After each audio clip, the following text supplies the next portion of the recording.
আমাদের দুর্গাপুজোটা হলো সর্বজনীন দুর্গাপুজো, আর সেই সর্বজনীন দুর্গাপুজোতে তোমাদের জন্য থাকছে একটা সর্বজনীন মেকআপ। আসলে এই লুকটা আমি খুব রিজনেবল প্রাইসের প্রোডাক্ট দিয়ে ক্রিয়েট করেছি। তো আমি এখানে ময়শ্চারাইজার হিসাবে ইউজ করেছি পিএসির ময়শ্চারাইজার। তোমরা যে কোনো ব্র্যান্ডের ময়শ্চারাইজার ইউজ করতে পারো, এবং আমি প্রাইমার হিসাবে ইউজ করেছি কালার বারের প্রাইমার, যেটা আমার খুব পছন্দ। আর এখানে যেটা ইম্পর্টেন্ট পার্ট সেটা হলো আমি এখানে ইনসাইড কসমেটিক্সের একটা কনসিলার প্যালেট ইউজ করেছি, যেটা থেকে আমি প্রথমে কালার কারেক্টিং করে নিয়েছি, এবং তারপরে সেটার থেকেই ওই ইনসাইড কসমেটিক্সের প্যালেটটা থেকেই কিন্তু আমি আবার ফাউন্ডেশন হিসাবেও অ্যাপ্লাই করেছি। তাহলে এখানে কিন্তু আমার কোনো এক্সট্রা ফাউন্ডেশন লাগছে না। আর সবচেয়ে ইম্পর্টেন্ট হলো এখানে তোমরা ব্লেন্ডারটা একটু ভালো ইউজ করবে, তাহলে আর ব্লেন্ডটা খুব ভালো করে করবে, তাহলেই না মেকআপটা অনেক বেশি লং লাস্টিং হবে।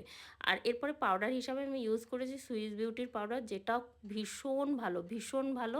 আর পাউডারটাকে খুব ভালো করে আমি মুখে সেট করেছি, খুব অল্প অল্প পরিমাণে নিয়েছি এবং সেটাকে খুব ভালো করে সেট করে নিয়েছি। এরপরে আইব্রোটাকে সেট করার জন্য আমি ইউজ করেছি মার্সের একটা আইব্রো পাউডার। এটা থেকে না আমরা আইশ্যাডো হিসাবেও ব্যবহার করতে পারি। আর আবার এখানে আইশ্যাডো হিসাবে আমি ইউজ করেছি মার্সেরই একটা আইশ্যাডো প্যালেট। এখানে অনেকগুলো কালার আছে, যেগুলো দিয়ে তোমরা অনেকগুলো আই লুক ক্রিয়েট করতে পারবে।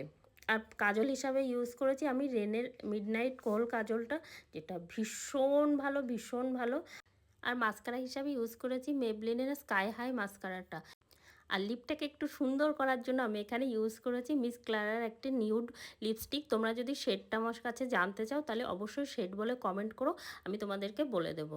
আর এখানে আমি সেটিং স্প্রে হিসাবে ইউজ করেছি ক্রাইলনের একটা সেটিং স্প্রে, যেটা গরমের জন্য ভীষণ ভালো। আর আমাকে কেমন লাগছে বলো।